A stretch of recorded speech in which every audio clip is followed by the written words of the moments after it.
Kayiwa Ianias Matuso okutibwa abatuuze ku kyalo Katooke B ng'akigambibwa nti aliko omukyala gw'abadde ateeze wamu ne banne nga baagala okumutemula bakuulite n'essente z'abadde nazo okusinziira ku batuuze b'oku kyalo kino.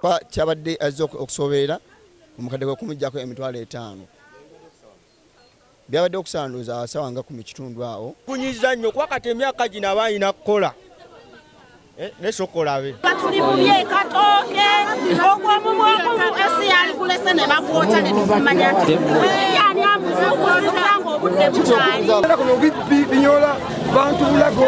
Mukyalo ono yakubye enduulu eyasombodde abatuuze ne bagoba ababbi bano era ne bakwatako omu ne batandika okumukuba ng'omusasi waffe watuukidde mu kifo kino ng'asigaddeko kikuba mukono.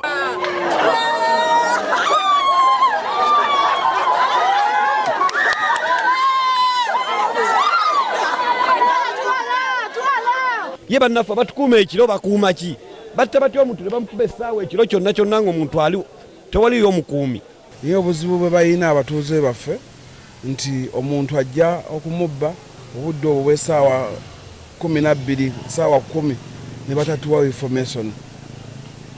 Ate nga nkubiriza n'abavubuka n'abazadde abalina abaana mu Katooke be batusibyeko abantu abo bano abaana si bagamba nti bava bitundu byewala bana ba mu kitundu. Oluvannyuma akulira poliisi y'omu kitundu Umaru Kimuli atuuse mu kifo kino n'abasaba okuba abakakkamu obutatwalira mateeka mu ngalo wabula nga abatuuze bongera kukola fujjo ku mubbi ono. Tutambulire mu buufu obwo obw'okubeera nti tutegeera ki kye tulina okuddaako mu ssaawa ki okitegeera bannange leka tuleme kubeera nabbugumu eri. We tuviiridde mu kifo kino nga poliisi ekubidde kabanga lyayo okugyawo omuntu ono.